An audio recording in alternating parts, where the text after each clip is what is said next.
The decision to rent the cabin came after a breakup that left me hollowed out, like someone had scooped out my insides and tossed them aside.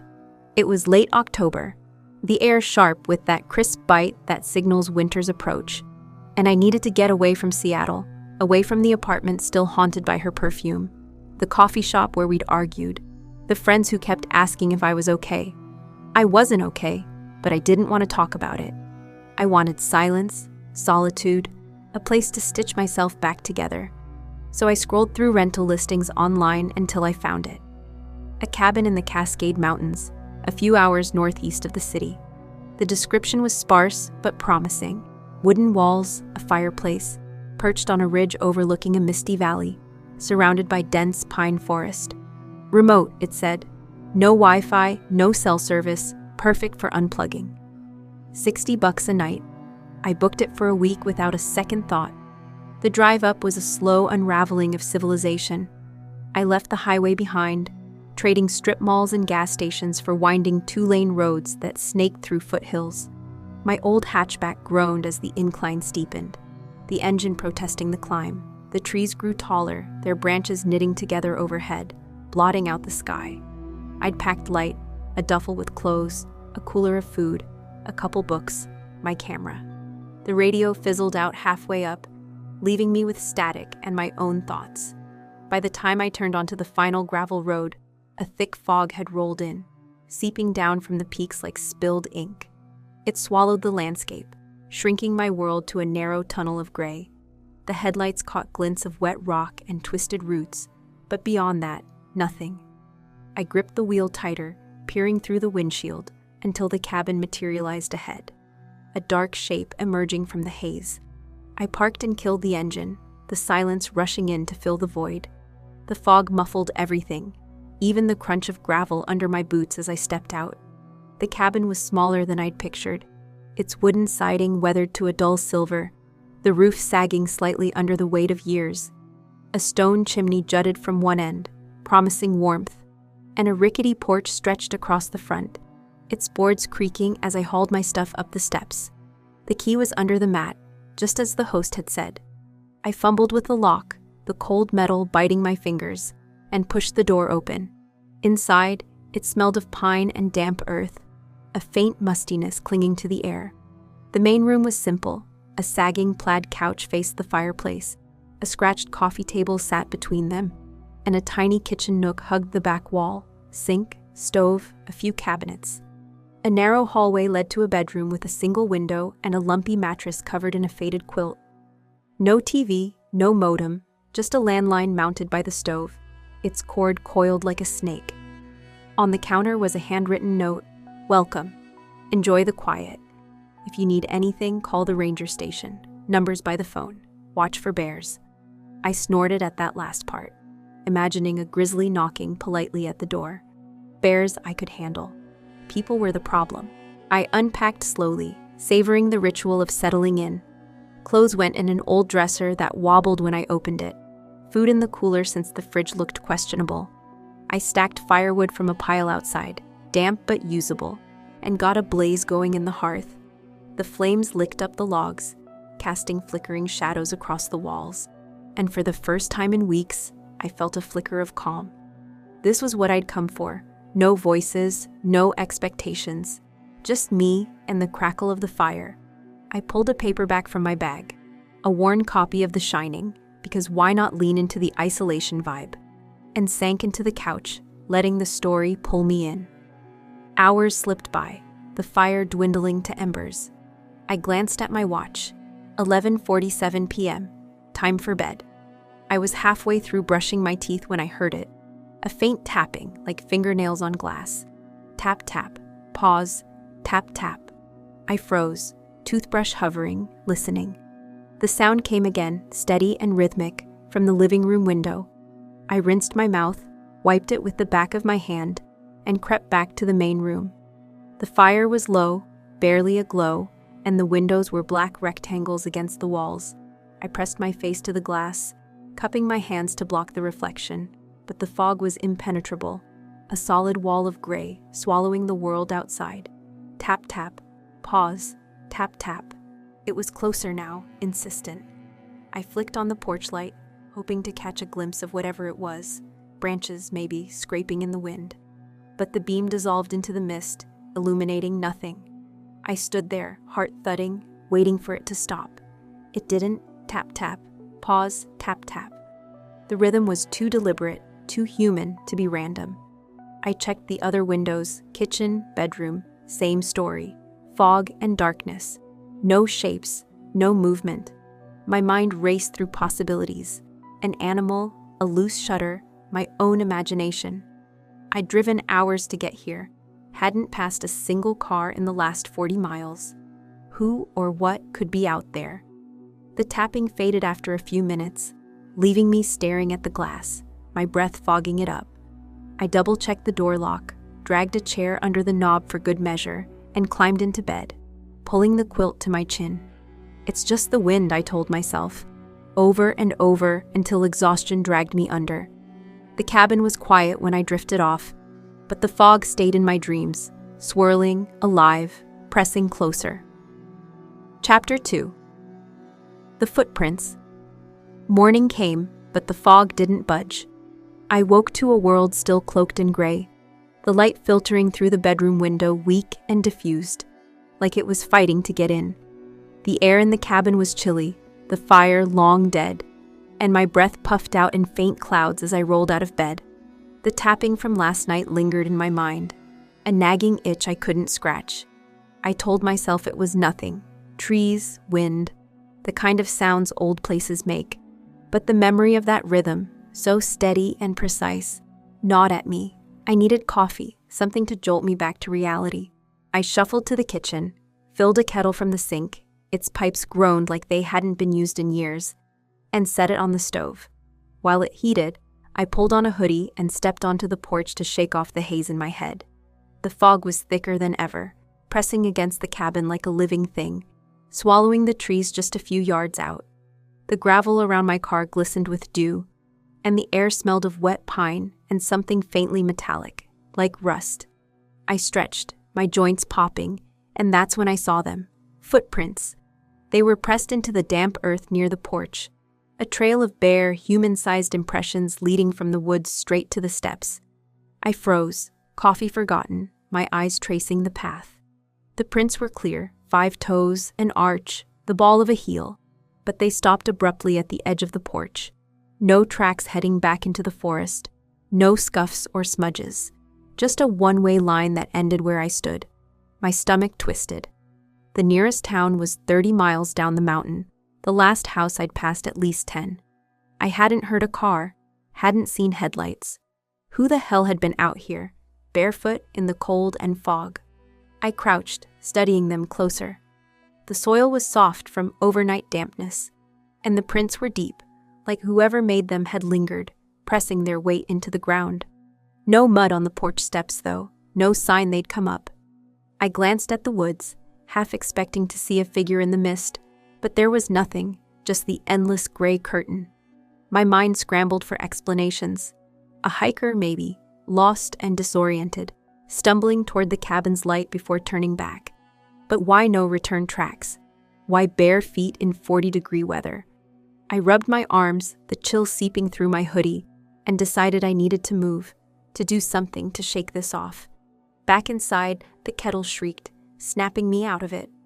I poured water over instant coffee granules, the steam warming my hands, and sat at the table, staring at the mug.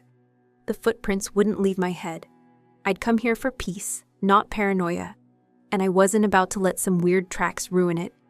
After breakfast, a granola bar and an apple, I grabbed my boots, a water bottle, and my camera. A hike would clear my mind, get me out of the cabin's claustrophobic grip.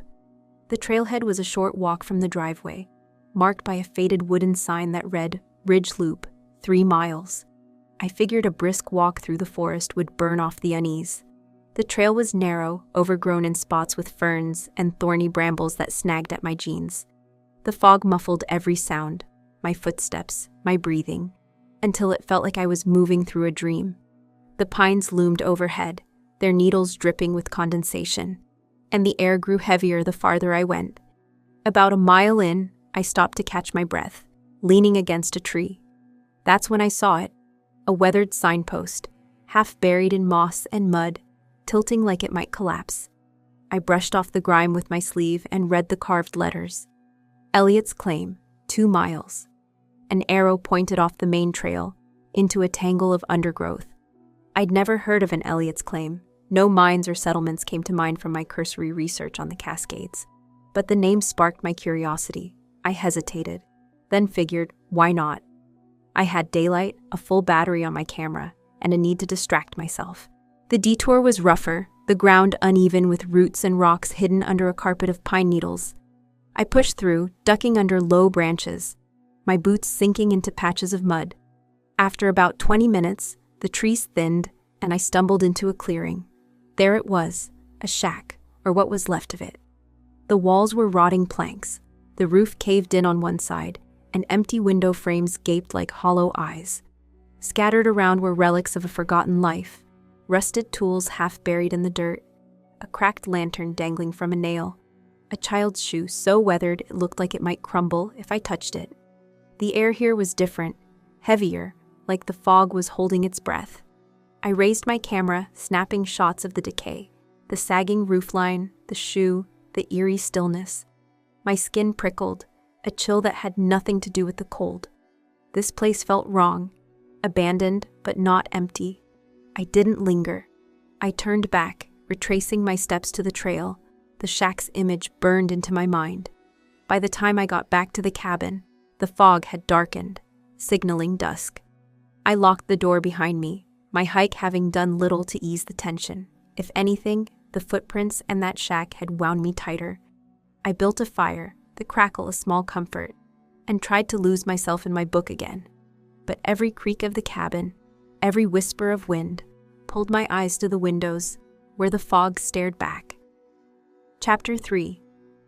The Night Sounds. Night fell hard that second day, the fog thickening into a shroud that pressed against the cabin like it wanted in. I'd managed to distract myself for a while after the hike, cooked a simple dinner of canned chili on the stove, flipped through The Shining without really reading it. But the unease from the footprints and the shack clung to me like damp clothes. The fire was going strong now, its warmth pushing back the chill, and I settled onto the couch with a blanket, determined to relax. I'd come here to reset, not to jump at shadows. But the cabin had other plans. It started around 10 p.m., subtle at first, so faint I thought I'd imagined it. Tap, tap, tap. Pause. Tap, tap, tap. Louder than the night before, more insistent, coming from the living room window. I set the book down, my pulse kicking up, and listened. The rhythm was unmistakable, the same deliberate beat that had haunted me before bed yesterday.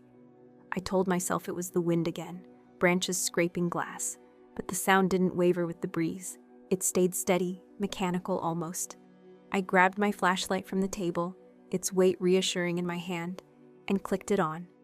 The beam sliced through the dim room, hitting the window, but the fog outside devoured the light, turning it into a useless glow.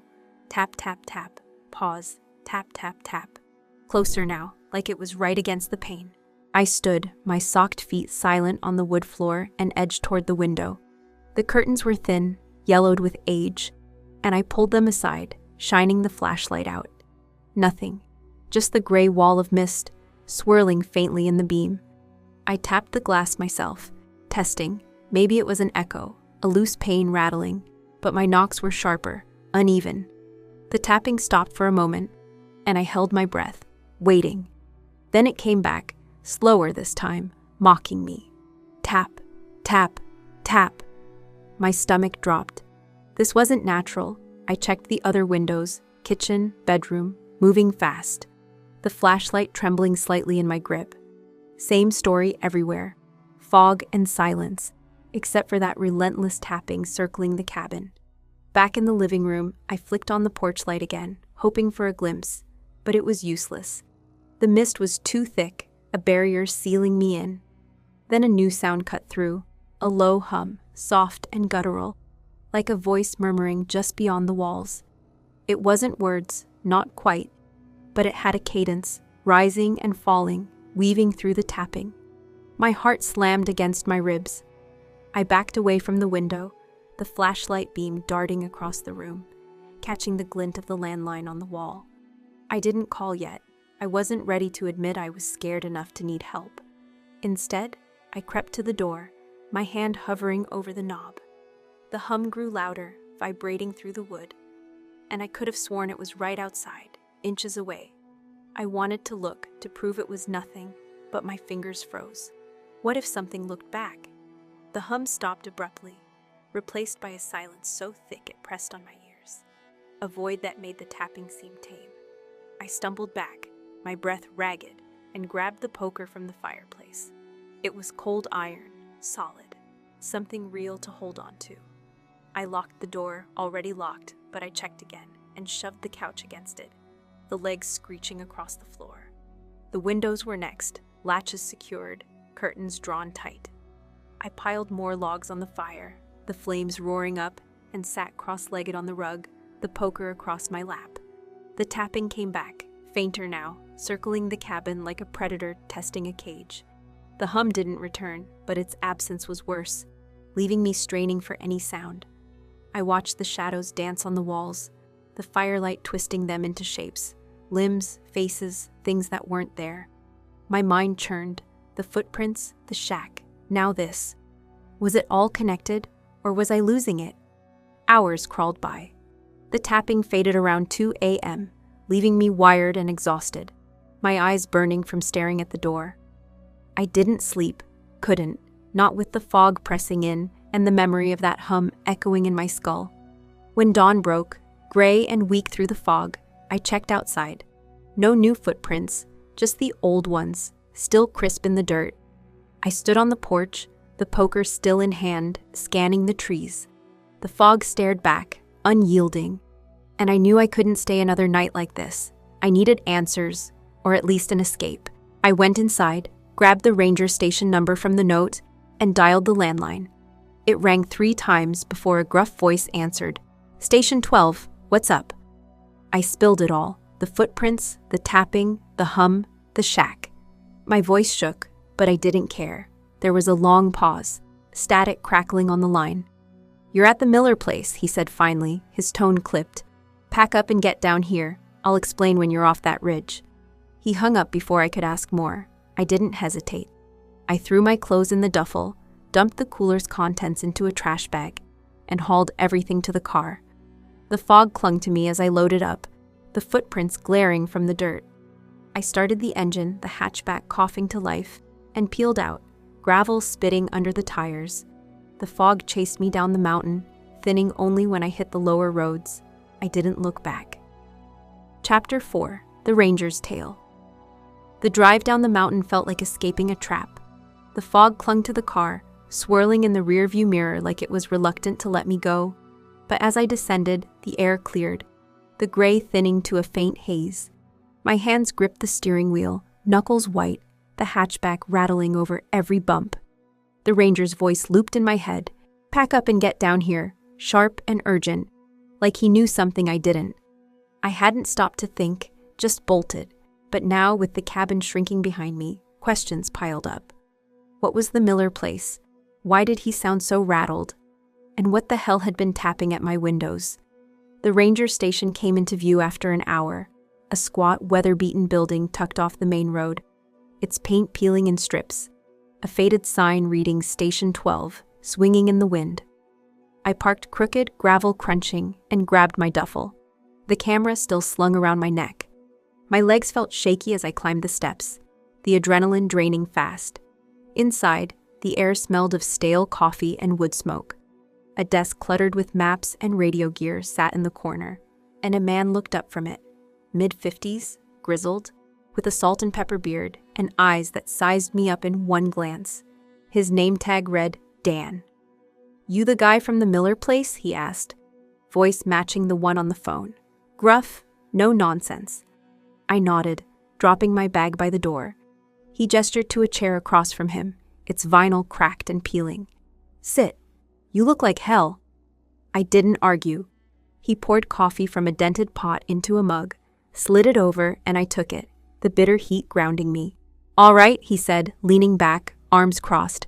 "Tell me everything, start to finish." So I did, The footprints, the tapping, the hum, the shack at Elliot's claim. My voice cracked at points, but I pushed through, watching his face. He didn't interrupt, just listened, his jaw tightening when I mentioned the shack. When I finished, I pulled the camera from my neck, flipped it on, and scrolled to the photos. The screen lit up with the shack's rotting frame, the rusted tools, that damn child's shoe. I handed it to him. Dan studied the shots, his brow furrowing deeper with each one. He lingered on the shoe, then set the camera down, exhaling hard. "You're lucky you got out when you did," he said finally. "That ridge has a history. Most folks don't stumble into it and walk away twitchy but breathing." I leaned forward, the mug warm in my hands. "What history? Who's Miller?" He rubbed his face, like he was deciding how much to say, then leaned in, voice low. "Elliot Miller was a prospector, back in the 50s. Came up here chasing gold. Thought the Cascades had veins nobody'd tapped. Built that cabin you stayed in. Lived there year-round with his wife, Clara, and their kid. A girl, maybe 5 or 6. Weird guy, kept to himself. But folks in town said he started acting off after a couple years. Talking about voices in the mist. Claiming the fog spoke to him, told him where to dig. People figured he'd cracked. Too much isolation, too much whiskey. Then one winter, 57 or 58, he vanished. Whole family did. No bodies, no note, just gone." I swallowed, the coffee turning sour in my mouth. "What happened to them?" "Nobody knows," Dan said, shrugging. Rangers searched, found the cabin empty, fire cold, tools scattered like they'd left in a hurry. Tracks led into the woods, then stopped. Like yours, no return. Some said they froze out there, got lost in a storm. Others thought Elliot snapped, killed his family, then himself. But no evidence either way. After that, the place sat empty for years. Hikers started reporting stuff. Footprints, noises, shadows in the fog. Claimed they'd see a man watching from the trees, or a kid's voice calling out. We closed the trails around Elliot's claim in the 70s, but people still wander in sometimes. Like you. He tapped the camera. That shack's where he dug, his claim. Nobody's supposed to find it. The path's overgrown for a reason. You hearing taps, that hum? Fits the stories. He paused, eyeing me. "You see anything out there? Shapes, faces?" I shook my head. "Just the fog and those sounds." He grunted, like that was both a relief and a puzzle. "Could be nothing," he said, though his tone didn't match the words. "Could be you're jumpy. But I've been up there enough to know that ridge don't feel right. My advice? Steer clear, don't go back." He slid the camera back to me, stood and grabbed a clipboard like the conversation was done. I sat there, the mug cooling in my hands. The story made sense of the unease, but not the details, the barefoot prints, the hum that felt alive. I thanked him, grabbed my stuff, and headed out, the weight of it all pressing down. The drive back to Seattle was quiet, the fog gone, the sky a flat, empty blue. I kept glancing in the rear view, half expecting something to follow. Chapter 5. The echoes Seattle welcomed me back with its usual drizzle, the city's hum of traffic and neon a-bomb after the mountain's silence. I got home late, my apartment a cramped studio in Capitol Hill, peeling paint, a futon, a view of a brick wall. I dropped my duffel by the door, the camera still dangling from my neck, and collapsed onto the futon, too wired to sleep. The cabin felt like a dream or a nightmare, but the ache in my legs and the dirt on my boots said it was real. I needed a shower, food, something normal, but my eyes kept drifting to the camera. Those photos, the shack, the shoe, pulled at me. I flicked it on, the screen glowing in the dim room. The first shot was the cabin's porch, taken when I arrived, the fog just starting to creep in. Then the trail, the signpost, the shack. I zoomed in on the shoe, its leather cracked, laces long gone. It looked small, child-sized, and the thought of Elliot's kid, lost up there with her parents, twisted something in my gut. I scrolled through the rest, the shack's broken walls, the lantern swaying in the breeze I hadn't noticed then. The last photo stopped me cold. It was the clearing, wide angle, but in the corner, half hidden by a tree, was a blur. A shape, tall, thin, smudged like bad focus. I hadn't seen it when I took the shot, hadn't seen anything but fog and ruins. My hands shook as I zoomed in. The blur sharpened just enough. A dark outline, maybe a coat, maybe a face turned away. Or maybe nothing, just shadows and paranoia. I shut the camera off, tossed it on the table, and ran the shower hot, steam fogging the tiny bathroom. The water scalded my skin, washing away the mountain's chill, but not the feeling of being watched.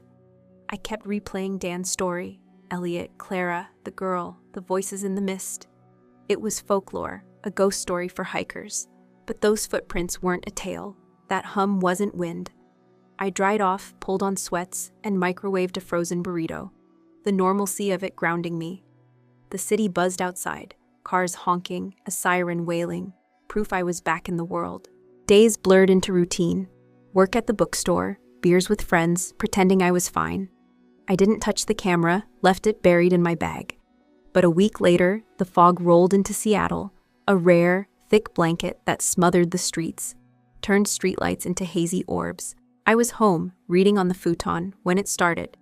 Tap, tap. Pause. Tap, tap. My book hit the floor. The sound came from the window, 3 stories up, no trees nearby. I froze, listening. Tap, tap. Pause. Tap, tap. I yanked the blinds up, nothing but fog, pressing against the glass. The tapping moved, circling to the bathroom. I grabbed a baseball bat from the closet, my heart pounding, and edged in. The mirror was fogged, despite no shower, and scratched into the steam were words. You saw me. I bolted, checked every lock, slept with the lights on. The next day I moved, couch surfed with a friend, then found a new place across town. No fog-prone valleys. The camera stayed packed, the photos unseen. But sometimes, late at night, I hear it, tap tap, faint, like a memory I can't shake. Chapter 6. The return weeks passed, and I tried to bury it. The cabin, the fog, the tapping. My new place was a basement unit in Fremont, damp but fog-free, the city's pulse a constant shield. I went back to work, shelving books, bantering with customers, letting the mundane stitch me back together. The breakup that drove me to the cabin faded to a dull ache, overshadowed by what I'd brought back. Friends noticed I was off, jumpy, quiet, but I brushed it off as stress. The camera stayed in a box under my bed. The photos, a Pandora's box I wouldn't open. I told myself it was over, that whatever happened up there stayed up there. But it didn't. The tapping came back, sporadic at first. A faint rhythm on a foggy night, gone when I checked. Then more often, even when the sky was clear. Tap tap, pause, tap tap. From the windows, the walls, once from the ceiling above my bed. I'd lie there, eyes wide, telling myself it was pipes, neighbors, anything but what I feared. The words on the mirror, you saw me, burned in my mind. A taunt I couldn't unsee. I started sleeping with earplugs, the bat by my side, but the feeling of being watched never left. One night, I couldn't take it. I pulled the camera out, hands trembling, and plugged it into my laptop. The photos loaded, porch, trail, shack, that blurry shape. I opened Photoshop, tweaked the contrast, the sharpness. The blur clarified into a figure, tall, lean, in a long coat, head tilted like it was looking away. No face, just shadow, but it was there, in the frame I'd taken alone. My chest tightened. I scoured the other shots. Nothing else, just that one. I deleted it, emptied the recycle bin, but the image lingered. I needed answers. Dan's warning echoed. Steer clear, but ignoring it wasn't working. Whatever I'd stirred up was here, in my life, and running hadn't stopped it. I called the ranger station, got Dan on the third ring. It's the guy from the Miller place, I said. It followed me. A pause, then a sigh. Knew you'd call eventually, he said. Meet me tomorrow, base of the ridge. Bring the camera. The next morning, I drove back, the Cascades looming ahead. Dan waited in his truck, a rifle on the seat. You sure about this? He asked. I nodded, though I wasn't. We hiked up, the fog creeping in, and I knew I'd face it. Elliot, or whatever he'd become.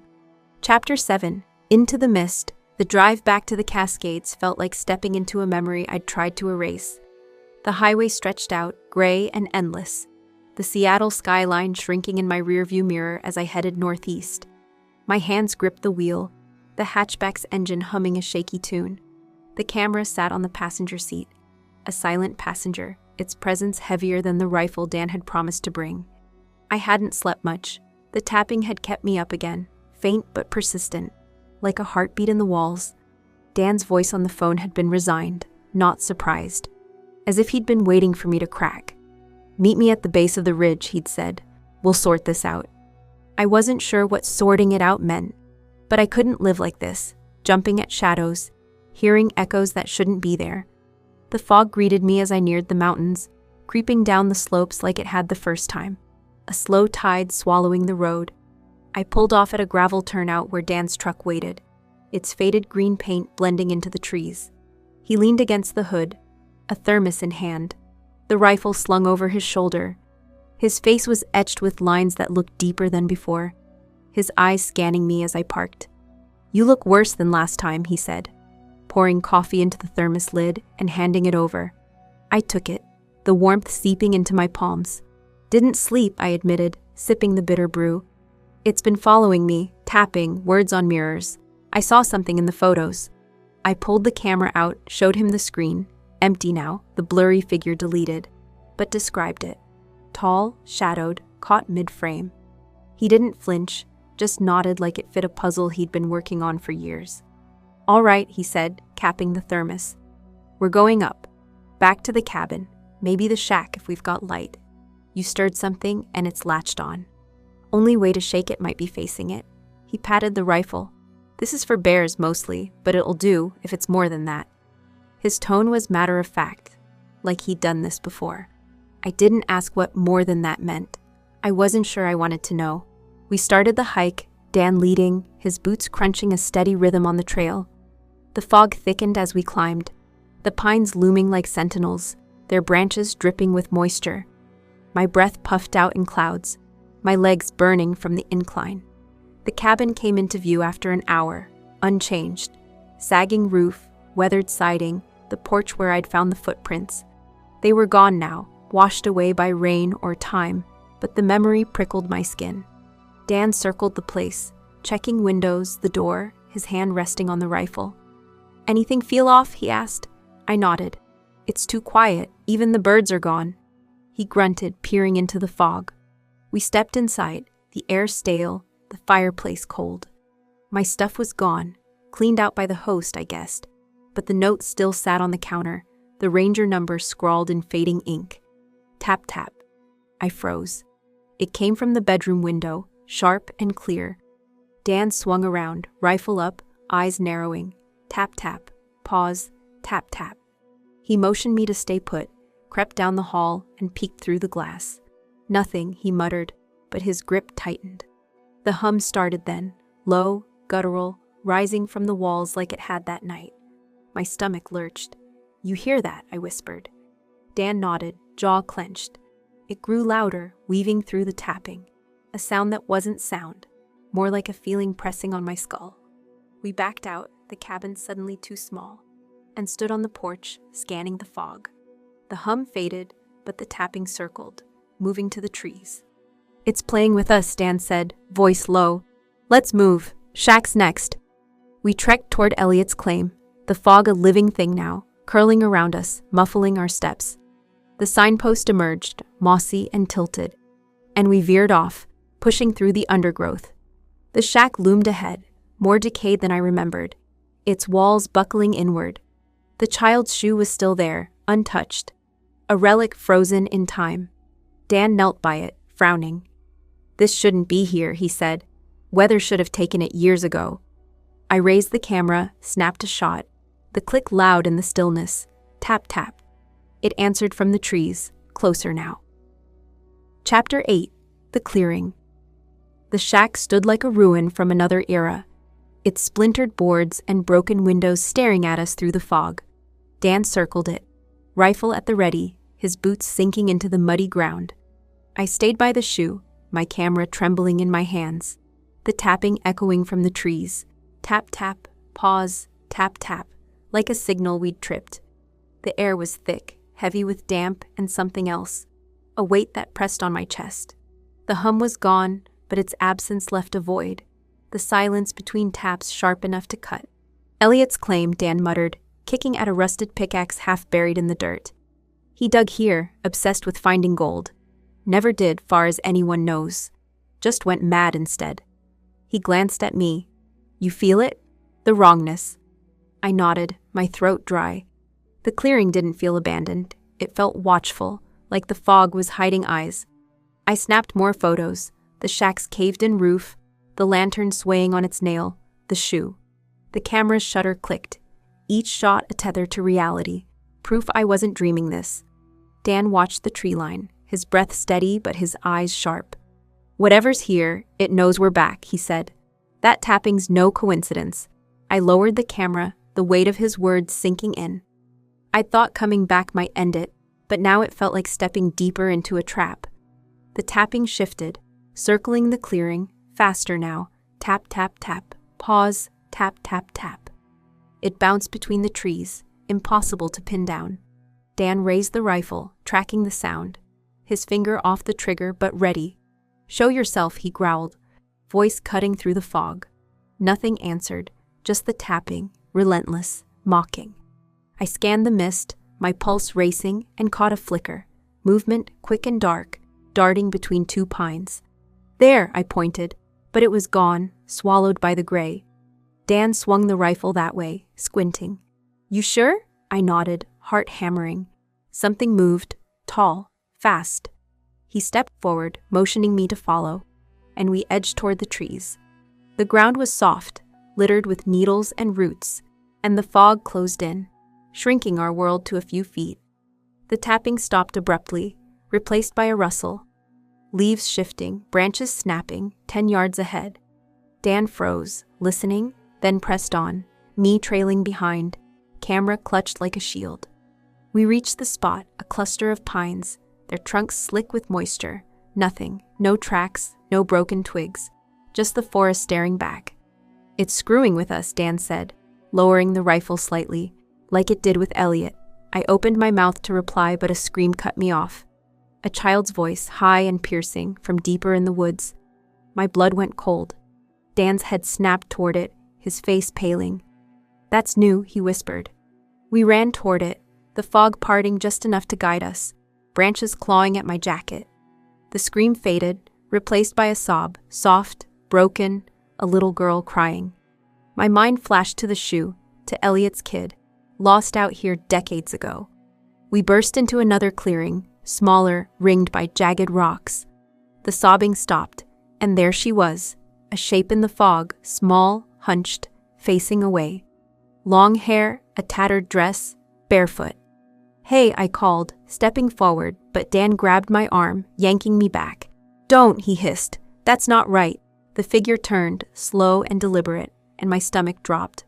No face, just a blur where it should have been, like static on a screen, framed by matted hair.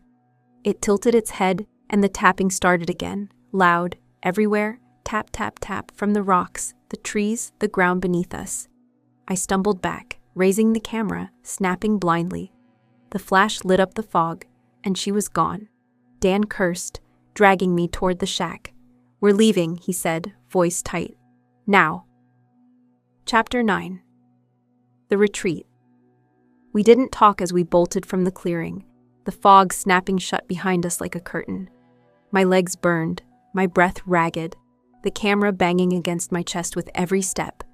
Dan led, rifle up, his strides long and purposeful, cutting back toward the shack. The tapping chased us. Tap, tap, tap, pause, tap, tap, tap. Faster now. A drumbeat in the mist, echoing from every direction. I kept seeing that faceless girl, her head tilting, the void where her eyes should have been.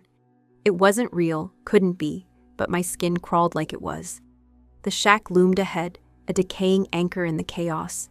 We stopped there, panting, the tapping slowing to a taunt. Tap, tap, tap. Dan scanned the trees, sweat beading on his forehead despite the cold. That wasn't human, he said, voice low. Not anymore. I nodded, too shaken to argue. The child's shoe glinted in the dirt, and I couldn't look at it without picturing her, Elliot's girl, or whatever she'd become. What the hell was that? I managed, my throat raw. Dan shook his head, slinging the rifle over his shoulder. Don't know, never seen it, just heard stories. Hikers talk about a kid sometimes, crying, calling for help. Never this close. He glanced at me. You brought it out, stirring up the claim. It's tied to you now. His words hit like a punch. I'd come to end this, not drag it deeper. I pulled the camera up, hands unsteady, and scrolled to the last shot. The flash in the fog. The screen showed the clearing, the rocks, but no girl. Just a smudge, faint and dark where she'd stood. Look, I said, showing him. He squinted, then cursed again. Burn that thing if you have to. It's a beacon. I didn't argue, just wanted out. We headed back, the trail to the cabin a blur of fog and pine. The tapping followed, fainter but persistent. A reminder we weren't alone. The cabin appeared, its porch empty, the windows dark. Dan checked inside.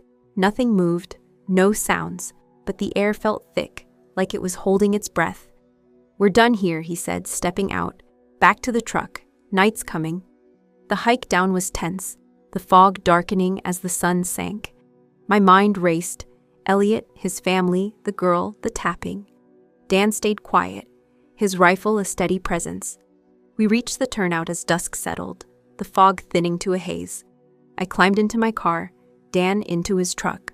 Go home, he said through the window. I'll dig into this, old records, whatever I can find. Call if it gets worse. He drove off, taillights fading. I sat there, engine idling, the silence deafening.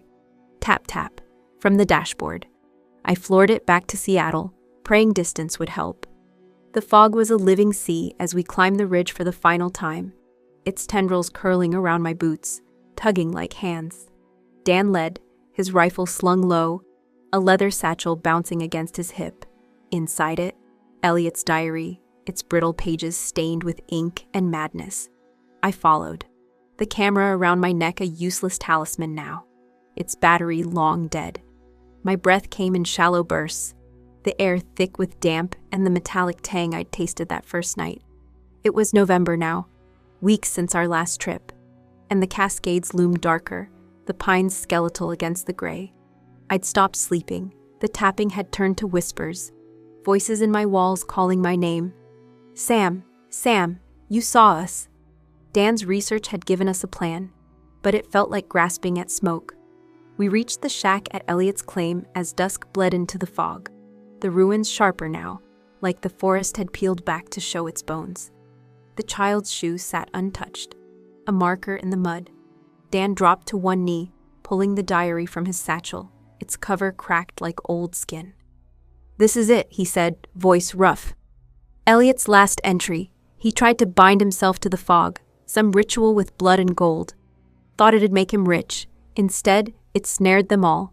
Him, Clara, the girl. They're stuck, and you woke them up. I nodded, my throat tight. The whispers had started after I'd found the shack, the tapping after I'd snapped those photos. So how do we end it, I asked, though I feared the answer. Dan pointed to a jagged pit near the shack, half hidden by roots, a mineshaft Elliot had dug, abandoned when he vanished. He wrote about a heart down there, something he offered the voices. We destroy it. Maybe we cut the tether. The fog pulsed as we approached the pit, a black maw in the earth, its edges slick with moss.